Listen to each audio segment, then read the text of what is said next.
Dalam nama Bapa dan Putera dan Roh Kudus. Amin. Semoga rahmat Tuhan kita Yesus Kristus, cinta kasih Allah dan persekutuan Roh Kudus bersamamu.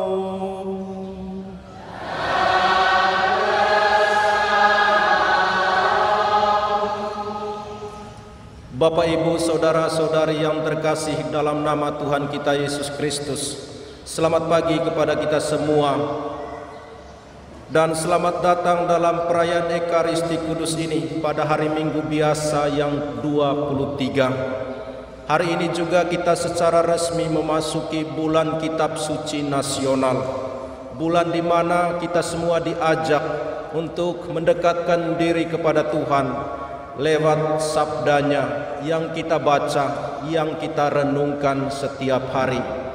Dan harapannya lewat sabda Tuhan yang kita baca dan kita renungkan itu, sabda Tuhan itu juga berbuah dalam kehidupan kita setiap hari.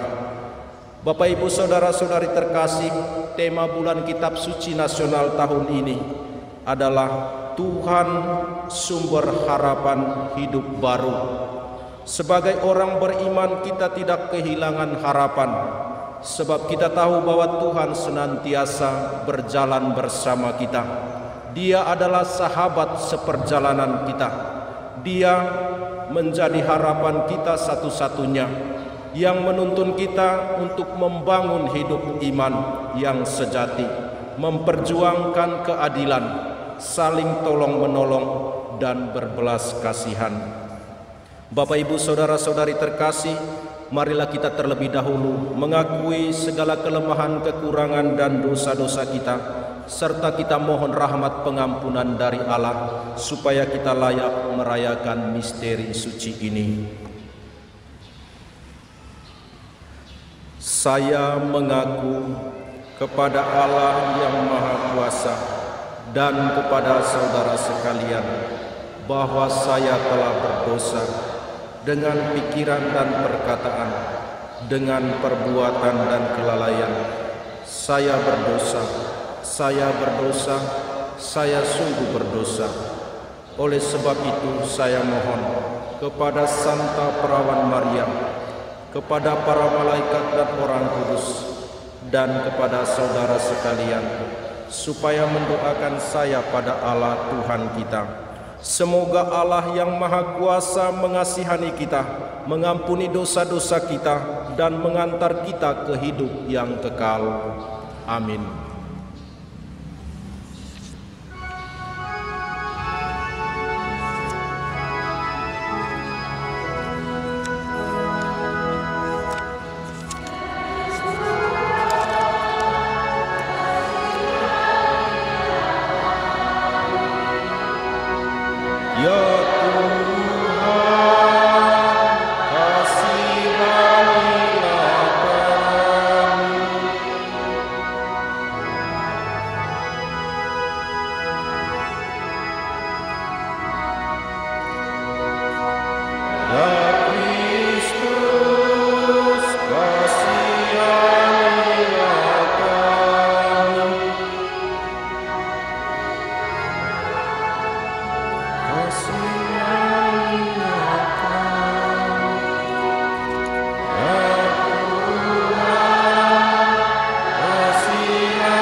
Marilah kita berdoa.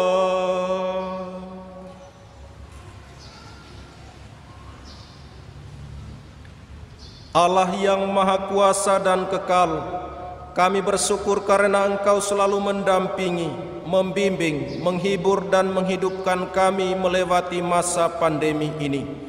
Kehadiran-Mu yang nyata dalam banyak hal menumbuhkan harapan kami akan hidup yang lebih baik dan akan keselamatan kekal yang Engkau janjikan.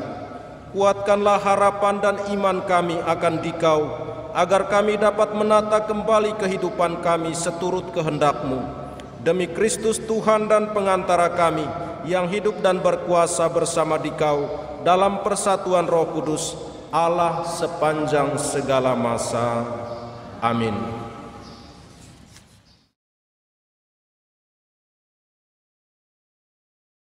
Pembacaan dari Kitab Kebijaksanaan. Ya Tuhan Allah kami, manusia manakah dapat mengenal rencana Allah? Atau siapakah dapat memikirkan apa yang dikehendaki Tuhan? Pikiran segala makhluk yang panah adalah hina, dan pertimbangan kami ini tidak tetap, sebab jiwa dibebani oleh badan yang panah, dan kemah dari tanah memberatkan budi yang banyak berpikir. Sukar kami menerkah apa yang ada di bumi, dan dengan susah payah kami menemukan apa yang ada di tangan. Tapi siapa gerangan telah menyelami apa yang ada di surga? Siapa gerangan dapat mengenal kehendak-Mu? Kalau Engkau sendiri tidak menganugerahkan kebijaksanaan, dan jika Roh Kudus-Mu dari atas tidak Kau utus, demikian diluruskan lorong orang yang ada di bumi, dan kepada manusia diajarkan apa yang berkenang padamu, maka oleh kebijaksanaan mereka diselamatkan. Demikianlah sabda Tuhan.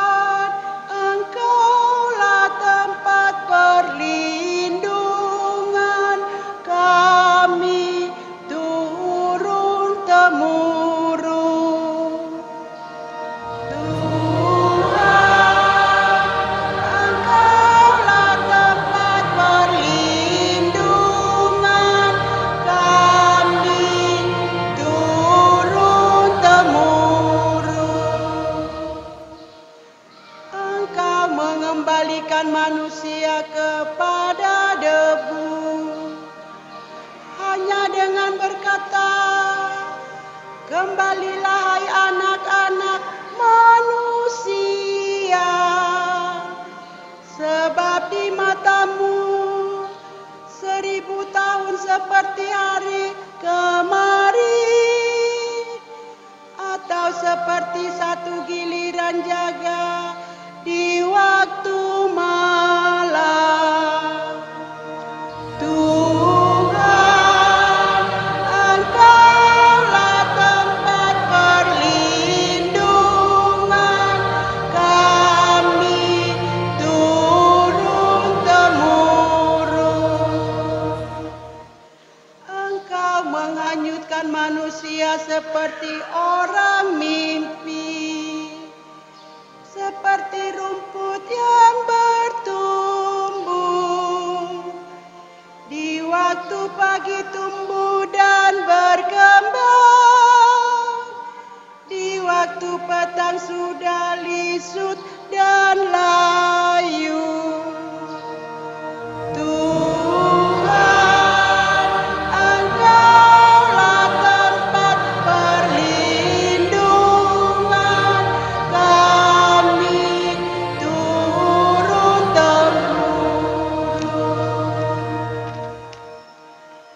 Ajarlah menghitung hari-hari kami, hingga kami beroleh hati yang bijaksana.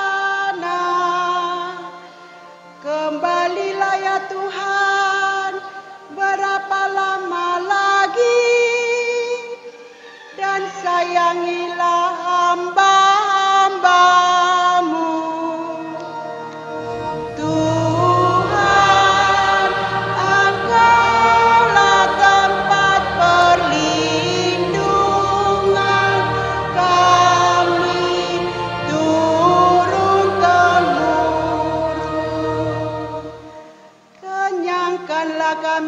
waktu pagi dengan kasih setiamu, supaya kami bersorak-sorak dan bersuka cita sepanjang hayat.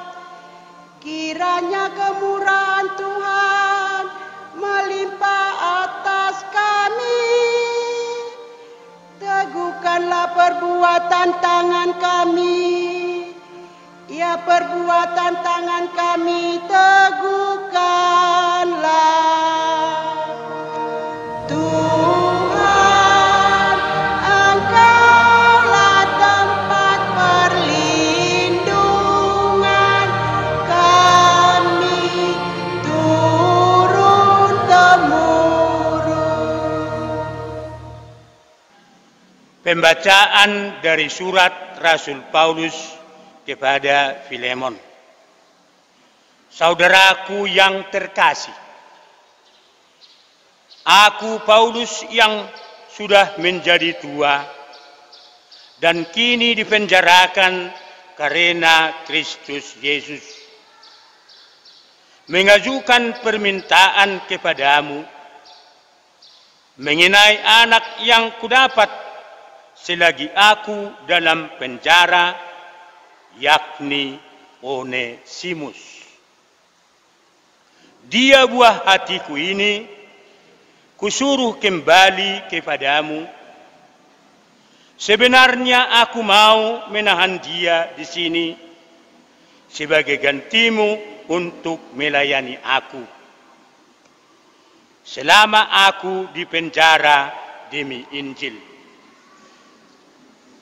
Tetapi aku, tanpa persetujuanmu, aku tidak mau berbuat sesuatu supaya yang baik itu kau lakukan bukan karena terpaksa, melainkan karena sukarela.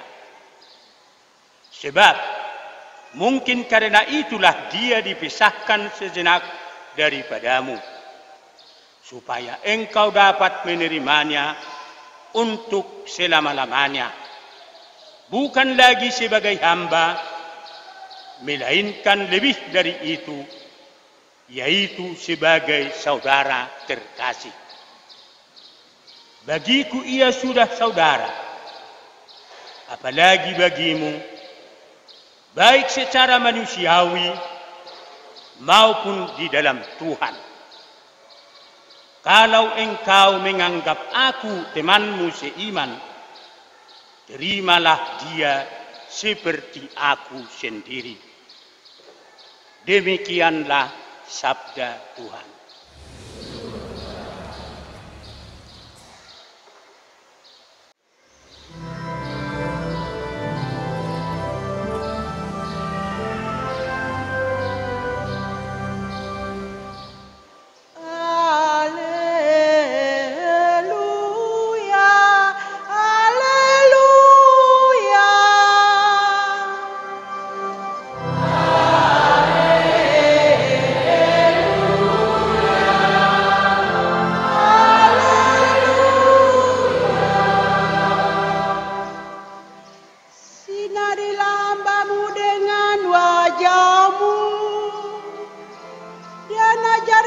Ketetapan-ketetapanmu kepadaku. Haleluya.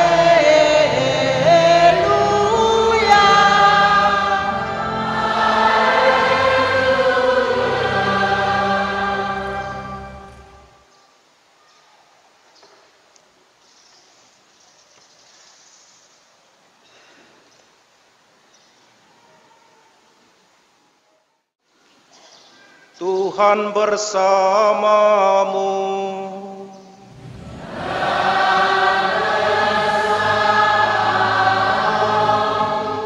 Inilah Injil suci menurut Santo Lukas. Dimuliakanlah Tuhan.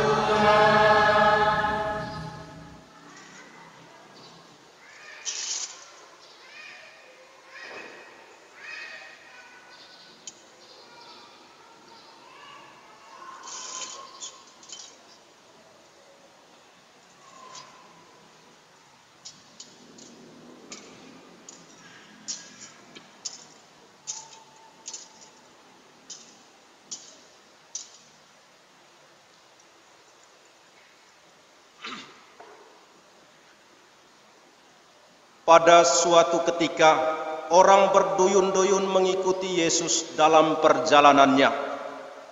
Sambil berpaling, Yesus berkata kepada mereka, "Jika seorang datang kepadaku dan ia tidak membenci bapanya, ibunya, istrinya, anak-anaknya, saudara-saudaranya laki-laki atau perempuan, bahkan nyawanya sendiri, ia tidak dapat menjadi muridku. Siapa saja yang tidak memanggul salibnya dan mengikuti aku, ia tidak dapat menjadi muridku. Sebab siapakah di antara kamu yang kalau mau membangun sebuah menara, tidak duduk dahulu membuat anggaran biayanya? Apakah uangnya cukup untuk menyelesaikan pekerjaan itu? Supaya jika ia sudah meletakkan dasarnya dan tidak dapat menyelesaikannya, jangan-jangan semua orang yang melihatnya akan mengejek dia dan berkata, 'Orang itu mulai membangun, tetapi tidak sanggup menyelesaikan.'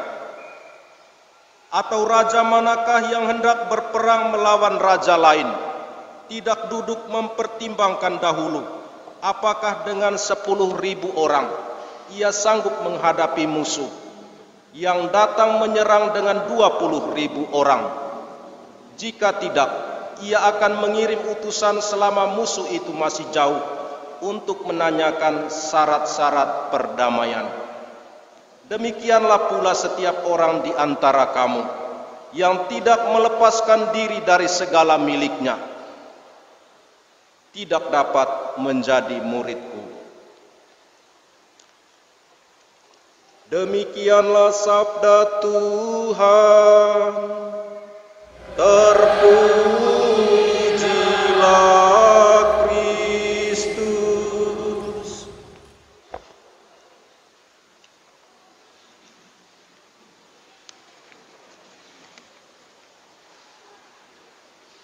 Bapak, Ibu, saudara-saudari yang terkasih dalam nama Tuhan kita Yesus Kristus, Horas,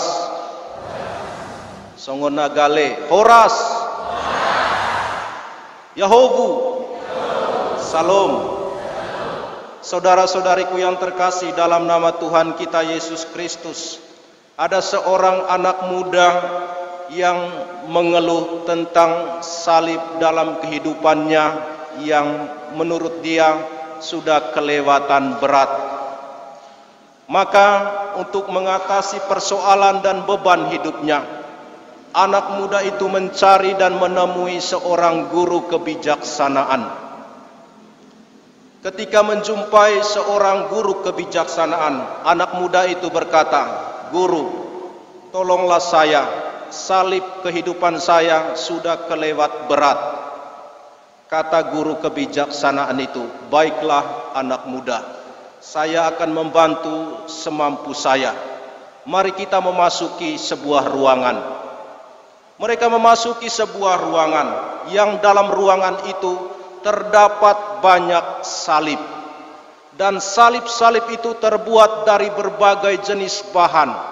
Ada yang dibuat dari kayu, ada yang dibuat dari kayu, ada yang dibuat juga dari baja dan juga tembaga dan lain-lain. Lalu kata guru kebijaksanaan itu, "Anak muda, silakan meletakkan salibmu yang kelewat berat itu di salah satu sudut ruangan ini. Dan silakan kamu memilih salah satu salib yang menurutmu sangat cocok dan pas untuk kamu bawa."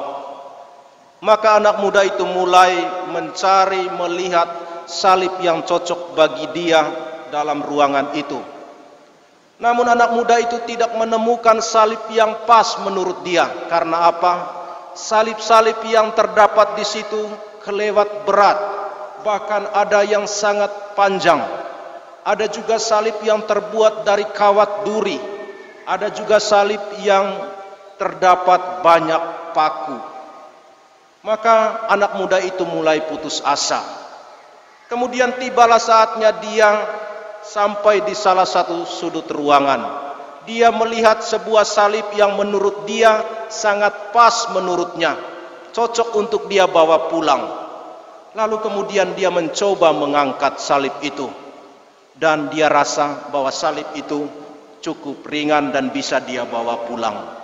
Lalu kemudian anak muda itu mulai memperhatikan dan mengamat-amati salib yang dia pilih itu. Ternyata salib itu adalah salib yang dia bawa tadi dari rumah, yang menurut dia sudah kelewat berat. Maka guru kebijaksanaan itu mengatakan kepadanya, "Anak muda, silakan membawa pulang salib yang kamu pilih itu, dan pikullah itu dalam kehidupanmu." Bapak, Ibu, saudara-saudari yang terkasih, dalam Injil hari ini Yesus mengajarkan para muridnya, juga kita semua, tentang menjadi murid yang sejati, murid yang setia. Dan karena itu Yesus memberikan syarat-syarat yang harus dipenuhi oleh seorang murid untuk mengikutinya. Syarat yang pertama ini kedengarannya cukup keras dan sangat berat untuk kita jalankan, yakni ajakan Yesus untuk membenci orang tua kita, membenci ayah, membenci ibu, membenci istri, anak-anak, saudara-saudari kita. Bapak, Ibu, saudara-saudari terkasih, ajakan Yesus ini bukan berarti mau melawan perintah Allah yang keempat itu, atau patik palimaon menurut gereja tetangga kita, menurut urutannya. Dalam gereja kita, perintah keempat itu hormatilah ibu dan bapamu. Bukan itu mau yang dikatakan oleh Yesus, supaya kita memang membenci sungguh-sungguh orang tua, saudara-saudari kita dan anggota keluarga kita. Kata membenci dalam gaya bicara dan bahasa orang Semit, orang-orang pada zaman Yesus, artinya tidak memihak atau tidak berpihak kepada salah seorang. Dalam arti ini, Bapak, Ibu, saudara-saudari terkasih, mengikuti Yesus dan jalan menuju kerajaan Allah itu diingatkan agar kita tidak lagi berpihak pada ikatan keluarga, ikatan persaudaraan, ikatan kekerabatan. Mengikuti Yesus itu tidak lagi terbatas pada mengurus keselamatan diri sendiri atau juga mengurus keluarga sendiri, melainkan menempuh hidup baru, hidup yang sangat berlainan tentunya dengan hidup yang biasa. Setiap orang yang ingin menjadi murid Yesus haruslah mencintainya dengan sepenuh hati. Cinta kepadanya harus lebih besar daripada cinta kita kepada orang tua, kepada keluarga, kepada saudara-saudari kita sendiri. Itu yang dimaksudkan oleh Yesus dengan kata membenci. Artinya tidak memihak dan berpihak kepada orang dekat kita sendiri, secara khusus keluarga kita. Syarat yang kedua, Yesus meminta kita semua untuk memikul salib dan mengikutinya. Ya, borat doon. Jadi memikul salib, setelah itu kita mengikuti dia. Memikul salib artinya mengikuti jejak langkah Yesus dalam perjalanan hidup kita. Dan juga melibatkan Yesus dalam setiap persoalan, setiap beban dan peristiwa hidup yang kita alami. Karena Yesus adalah sahabat seperjalanan dalam hidup kita. Dan dia senantiasa ada bersama kita dalam perjalanan hidup kita itu.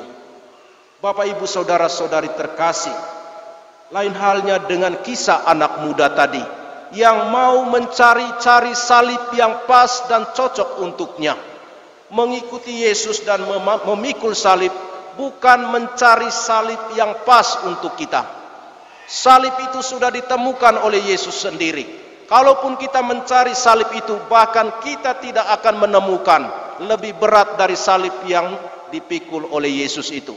Tidak seberapa banding salib kita dibandingkan dengan salib Yesus. Karena itu jangan mencari-cari salib itu. Yesus sudah menemukannya. Yesus hanya meminta kita untuk mengikutinya. Syarat yang ketiga, melepaskan harta milik. Ini juga sangat berat. Syarat ini dikatakan oleh Yesus tadi setelah dia memberikan dua perumpamaan. Perumpamaan yang pertama tentang seorang yang mau membangun. Tentu dia membangun harus merancang dan melihat anggarannya terlebih dahulu. Jangan sampai nanti macet atau mangkrak dalam perjalanan pembangunan itu. Dan juga sebagai seorang raja yang mau berperang, sebelum dia berperang, raja itu harus mempertimbangkan lebih dahulu kemampuan dan kekuatannya sendiri. Bapak, Ibu, saudara-saudari yang terkasih, apa yang mau dikatakan lewat dua perumpamaan ini?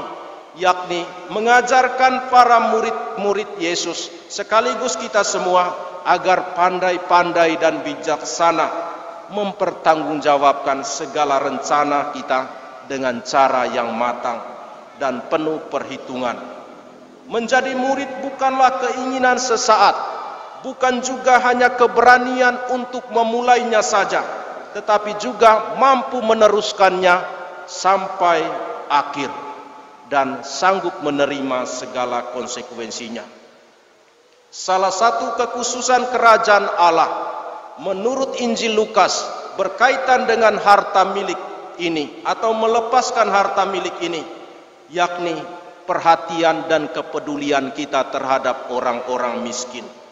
Ini berarti orang yang memiliki kelebihan dalam harta milik, dalam harta kekayaan, diharapkan dapat menggunakan kekayaan mereka, harta mereka, kelebihan mereka untuk membantu mereka yang kurang mampu, untuk membantu mereka yang berkekurangan, yang miskin dan menderita.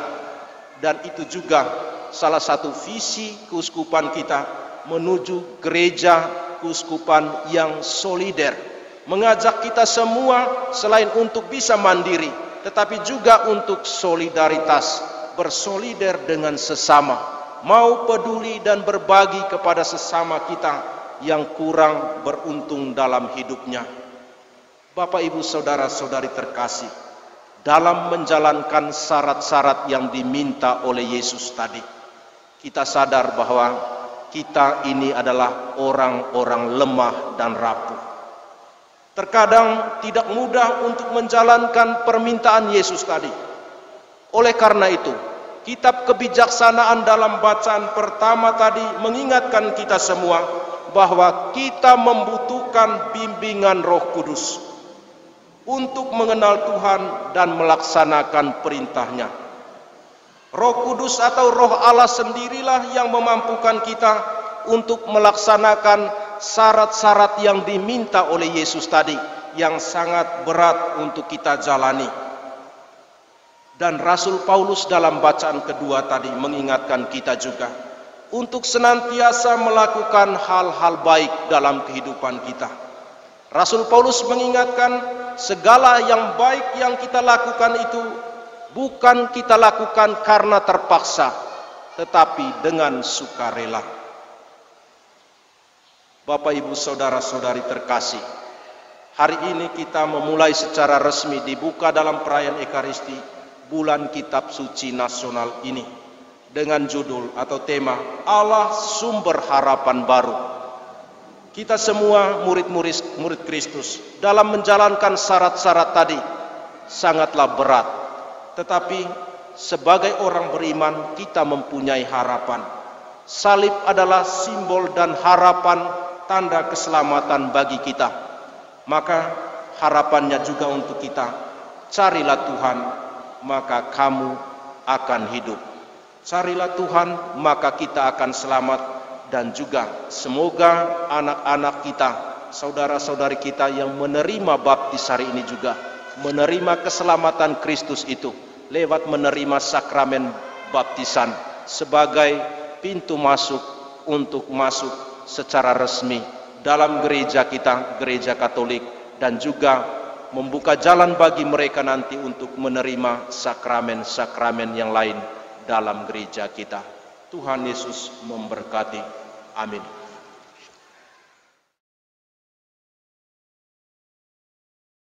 Bapak, Ibu, saudara-saudari sekalian, marilah kita berdiri menyatakan syahadat atau iman dan kepercayaan kita.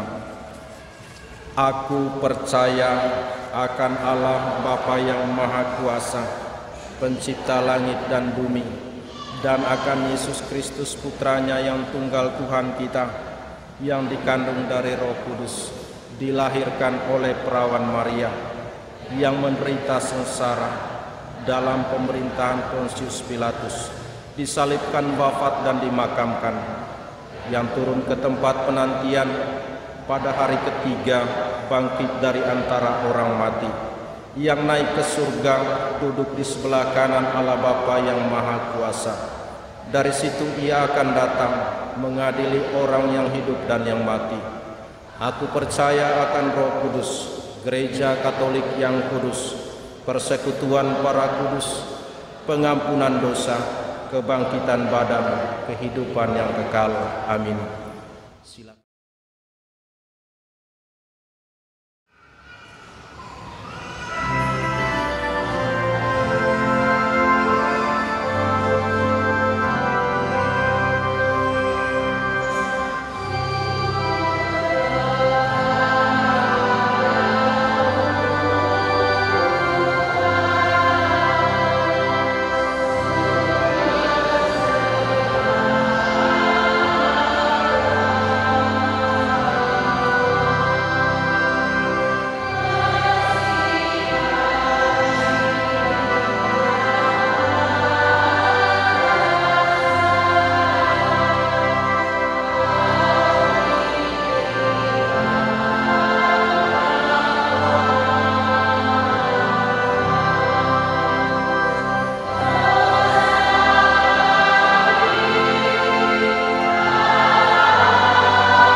Bapak, Ibu, saudara-saudari terkasih di hadapan Tuhan yang adalah guru sejati dan harapan hidup kita, marilah kita dengan kerendahan hati memanjatkan doa-doa permohonan kita.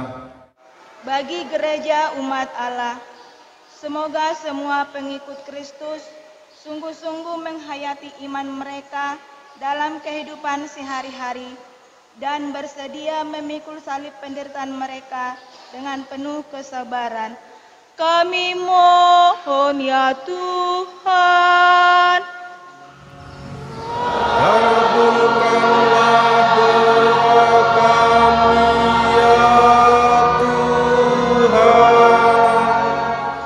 Bagi para pemimpin dan mereka yang diserahi tanggung jawab di tengah masyarakat, semoga mereka selalu terbuka terhadap bimbingan Roh Kudus, sehingga keputusan yang mereka ambil sungguh-sungguh berguna bagi terciptanya keadilan dan kesejahteraan hidup bersama.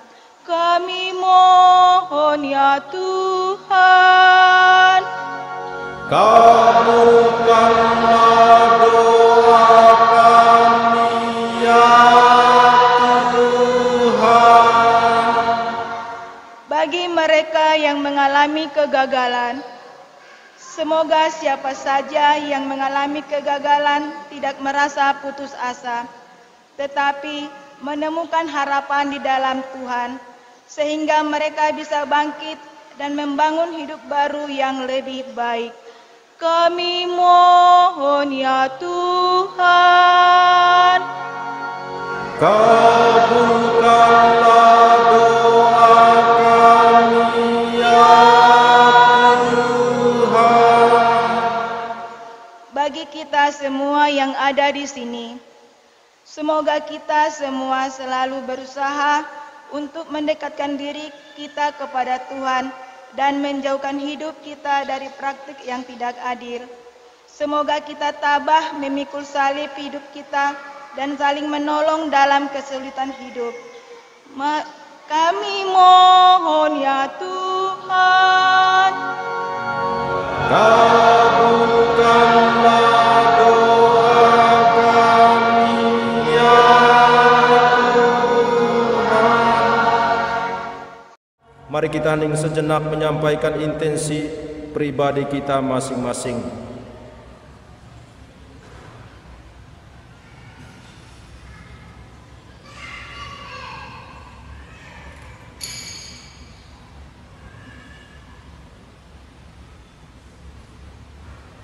Kami mohon ya Tuhan,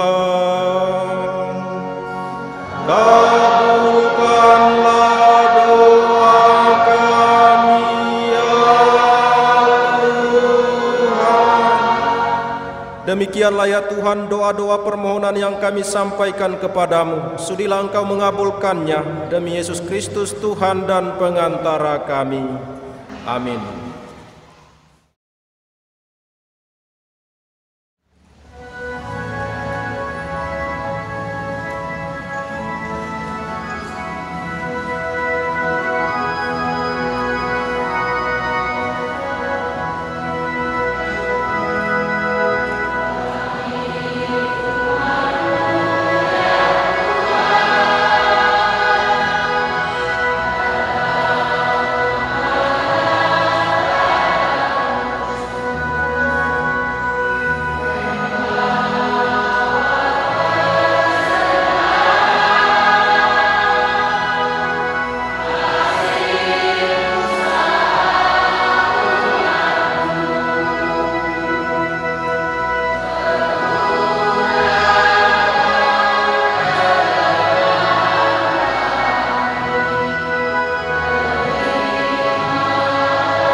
Marilah berdoa.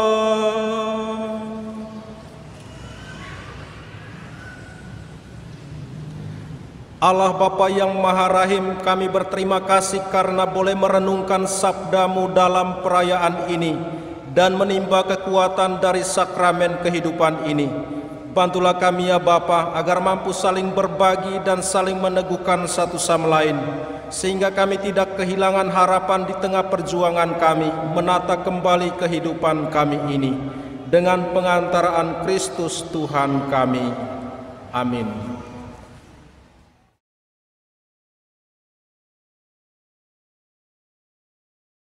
Mari kita berdiri menerima berkat Tuhan.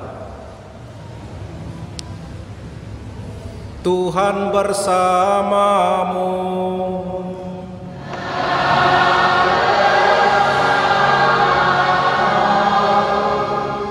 Semoga Allah yang Maha Kuasa memberkati Bapak, Ibu, saudara-saudari sekalian, Bapa dan Putera dan Roh Kudus. Amin. Bapak, Ibu, saudara-saudari terkasih, pergilah, misa telah selesai. Syukur kepada Allah.